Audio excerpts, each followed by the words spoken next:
भारतीय जनता पक्षाच्या आमदार असलेल्या मंदाताई म्हात्रे काँग्रेसतून राष्ट्रवादी आणि राष्ट्रवादीतून भारतीय जनता पक्षात प्रवास.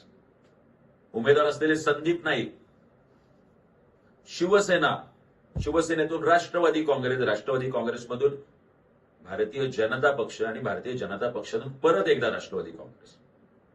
लोक आम्हाला विचारत होते की गजानन काळे तुम्ही तरी राहणार का एकनिष्ठ.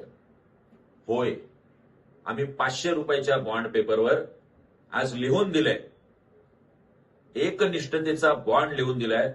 मी आमदार झाल्यानंतर वंदनीय राजसाहेब ठाकरे महाराष्ट्र नवनिर्माण सेना त्याच्या विचारांशी, तत्वांशी, मतदारांशी प्रतारणा करणार नाही.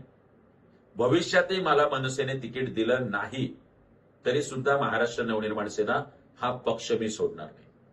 माझं संदीप नाईकांना आव्हान आहे, काय आपल्यामध्ये हे धाडस आहे की आपण आत्ता असलेल्या पक्षामध्ये कायमस्वरूपी राहणार आहात? द्या असाच बॉन्ड पेपरवर लेखी नोव्हेंबर.